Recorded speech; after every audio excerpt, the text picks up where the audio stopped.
Hi friends. അപ്പോൾ ഇന്ന് വെറുതെ വീട്ടിലിരുന്ന സമയത്ത് പപ്പയും അമ്മയും നമ്മുടെ ഏലത്തോട്ടത്തിലേക്ക് പോകുന്നുണ്ടായിരുന്നു. അപ്പോൾ ഞാനും അവരുടെ കൂടെ പോകാമെന്ന് വിചാരിച്ചു. നമ്മുടെ വീട്ടിൽ എല്ലാ ദിവസവും അവർ തോട്ടത്തിൽ പോകും കേട്ടോ. ഏലത്തോട്ടത്തിൽ എല്ലാ ദിവസവും തന്നെ എന്തെങ്കിലുമൊക്കെ പണികളുണ്ടാവും. ഇപ്പോൾ ഏലക്കായ എടുത്തു കഴിഞ്ഞാൽ മരുന്നടിക്കണം, മരുന്നടിച്ച് കഴിഞ്ഞ് കുറച്ച് സമയം കഴിയുമ്പോഴത്തേക്കും വളമിടണം. അങ്ങനെ ഓരോരോ പണികളായിരിക്കും. അപ്പോൾ ഈ ഒരു വഴിയാണ് നമ്മൾ തോട്ടത്തിലേക്ക് പോയിക്കൊണ്ടിരിക്കുന്നത്. നമ്മുടെ ജീപ്പ് അവിടെ കിടപ്പുണ്ട്.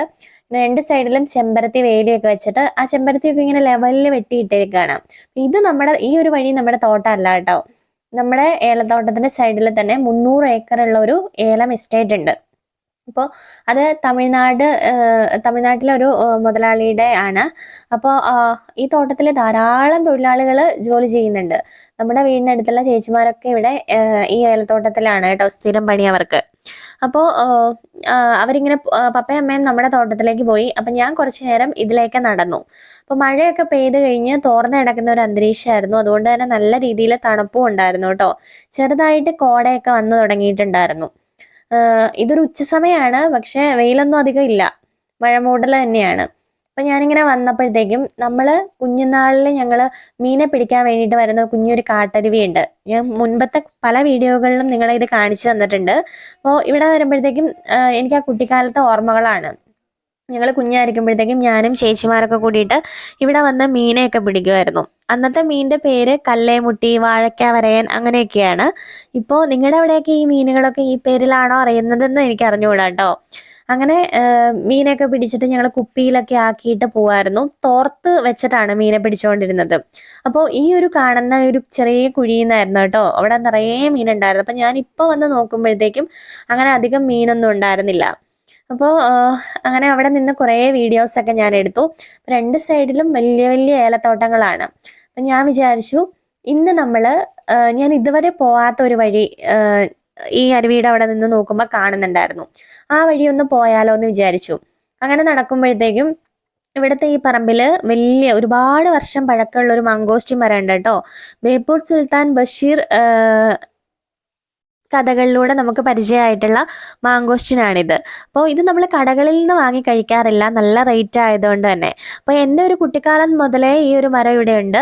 ഇപ്പോഴാണ് നമുക്ക് മാങ്കോസ്റ്റിനൊക്കെ ഒരുപാട് പരിചിതമായിട്ടുള്ളത്. പക്ഷേ ഈ ഒരു മരം പണ്ട് തൊട്ടേ ഇവിടെ ഇങ്ങനെ നിൽക്കുന്നതാണ്. ബഡ് തൈ അല്ല എന്നാണ് എനിക്ക് തോന്നുന്നത്, കാരണം നല്ല രീതിയിൽ ഹൈറ്റിൽ പോയിട്ടുണ്ട്.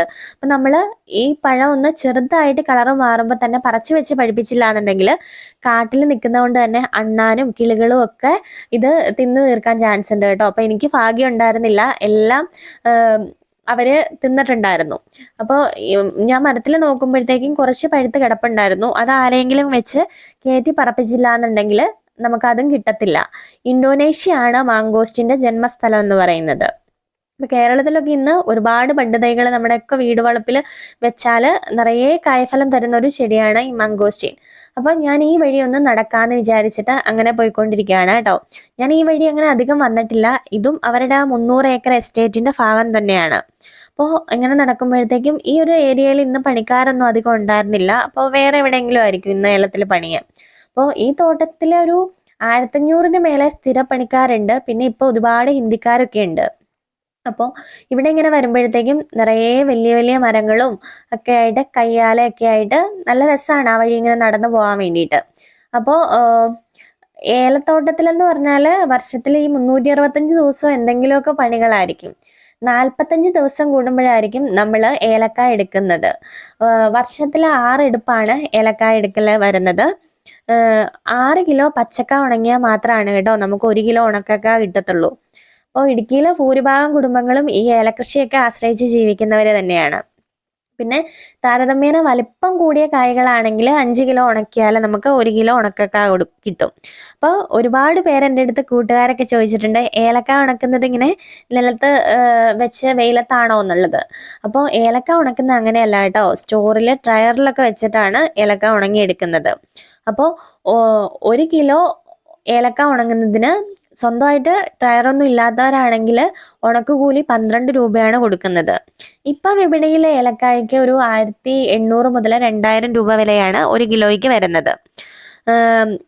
ഒരു കൊറോണയുടെ ഒരു സമയത്തിന് മുന്നേയൊക്കെ ആണെങ്കിൽ 3000, 3500 ആ ഒരു റേഞ്ചിലൊക്കെ ഏലക്കായ്ക്ക് വില ഉണ്ടായിരുന്നു. ഇപ്പൊ ഇത്തിരി വില ഇടിഞ്ഞു നിൽക്കുന്ന സമയം കൂടിയാണ്. അപ്പോൾ ഞാൻ കുറേ ടൈം അങ്ങനെ മുന്നോട്ട് നടന്നിട്ടുണ്ടായിരുന്നു. അപ്പോൾ വലിയ വലിയ മുത്തശ്ശി മരങ്ങളൊക്കെയാണ് കേട്ടോ ഈ ഏലത്തോട്ടത്തിൻ്റെ നടുവിലുള്ളത്. അപ്പോൾ നിങ്ങളൊക്കെ ഏലച്ചെടി നേരിട്ട് കണ്ടിട്ടുണ്ടോ എന്നുള്ളത് ജസ്റ്റ് ഒന്ന് കമൻറ്റ് ചെയ്യണേ. ഇടുക്കിക്കാർക്ക് ഇത് ഏറെ പരിചിതമായിരിക്കും, കാരണം എല്ലാ വീടുകളിലും തന്നെ ഈ ഒരു കൃഷിയെ ആശ്രയിച്ചിട്ട് ജീവിക്കുന്നവരാണ്. അപ്പോൾ ഇടുക്കിക്ക് പുറമെയുള്ള ജില്ലകളിൽ ഏലച്ചെടി, വയനാടൊക്കെ ഏലച്ചെടി ഉണ്ടെന്ന് ഞാൻ കേട്ടിട്ടുണ്ട്. ഞാൻ അങ്ങനെ കണ്ടിട്ടില്ല വയനാട് പോയിട്ടുണ്ടെങ്കിലും. അപ്പോൾ ഞാനിങ്ങനെ നടക്കുന്ന സമയത്ത് എനിക്ക് ഒരു മരത്തിൻ്റെ ചോട്ടിൽ നിന്ന് ഒരു കാ കിട്ടിയിട്ടുണ്ട്. എന്ത് കാ എന്നൊന്നും എനിക്ക് അറിഞ്ഞുകൂടാ, ചിലപ്പോൾ പക്ഷികളൊക്കെ കഴിക്കുന്നതായിരിക്കും കേട്ടോ. 2-3 കായകൾ അങ്ങനെ കിട്ടിയിട്ടുണ്ടായിരുന്നു. അപ്പം ഞാനത് അവിടെ തന്നെ ഇട്ടു. അങ്ങനെ വീണ്ടും ഞാൻ മുന്നോട്ട് നടക്കുകയാണ്. അപ്പം തന്നെ ഉള്ളത് കൊണ്ട് എനിക്ക് കുറേ അങ്ങ് മുന്നോട്ട് പോകുമ്പോഴത്തേക്ക് ഇത്തിരി പേടിയായിട്ടുണ്ടായിരുന്നു. തിരിച്ചു പോയാലോ എന്ന് ഓർത്തു. കാരണം അല്ലാന്നുണ്ടെങ്കിൽ നമ്മൾ ഈ വഴി വരുമ്പോഴത്തേക്കും പണിക്കാരൊക്കെ ഇവിടെ ഉണ്ടാവും. അപ്പം നമുക്ക് പേടിക്കാനൊന്നുമില്ല. ഏലത്തോട്ടത്തിൽ ഒരുപാട് ചേച്ചിമാരെ നമ്മൾ അറിയുന്നതും അറിയാത്തതും ഒക്കെ ആയിട്ടുള്ള ഒത്തിരി തൊഴിലാളികളുണ്ട്. തമിഴ് ആളുകളും ഉണ്ട്, മലയാളികളും ഉണ്ട്, പിന്നെ ഹിന്ദിക്കാരും ഉണ്ട് കേട്ടോ. അപ്പോൾ അങ്ങനെ ഞാൻ കുറച്ചങ്ങ് നടന്നു കഴിഞ്ഞപ്പോഴത്തേക്ക് ഞാൻ ഓർത്തു തിരിച്ചു പോയേക്കാന്ന് കരുതിയിട്ട്. അപ്പോൾ പിന്നെ അമ്മ എന്നെ അന്വേഷിക്കുന്നുണ്ടാവും. അപ്പോൾ ഞാൻ തിരിച്ച് നടന്നുകൊണ്ടിരിക്കുകയാണ്. നല്ലൊരു തണുത്ത അന്തരീക്ഷമായിരുന്നു ഇവിടെ. അപ്പോൾ ഇനിയിപ്പോൾ നമ്മൾ നമ്മുടെ തോട്ടത്തിലേക്കാണ് കേട്ടോ തിരിച്ച് നടക്കുന്നത്. അപ്പോൾ ഭയങ്കര വിജനമായിട്ടുള്ളൊരു വഴി, കാടിന് വല്ലാത്തൊരു വശ്യതയാണല്ലേ. അപ്പോൾ ആസ്വദിക്കാൻ അറിയാമെങ്കിൽ ഈ കാടിൻ്റെ വശ്യതയും നമുക്ക് മനോഹരമാണ്. അപ്പോൾ അങ്ങനെ പോയിക്കൊണ്ടിരിക്കുകയാണ് കേട്ടോ ഞാൻ തിരിച്ച്. അപ്പോൾ ഇതൊക്കെയാണ് നമ്മുടെ വീടെന്ന് പറയുന്നത്. ഇടുക്കി ജില്ലയിലെ മൂന്നാറിനടുത്ത ബൈസൺ വാലി എന്ന് പറയുന്ന സ്ഥലമാണ്. ഇപ്പോൾ ഒരുപാട് ടൂറിസ്റ്റ് സാധ്യതകളൊക്കെ ഉള്ള ഒരു പ്ലേസ് കൂടിയായി മാറിയിട്ടുണ്ട് നമ്മുടെ ബൈസൺ വാലി എന്ന് പറയുന്നത്. ട്രക്കിങ്ങും ക്യാമ്പിങ്ങും ഒക്കെ ആയിട്ട് അടിപൊളി സ്ഥലമാണ്. വീഡിയോ ഇഷ്ടപ്പെട്ടാൽ ചാനൽ മടി കൂടാതെ ഒന്ന് സബ്സ്ക്രൈബ് കൂടി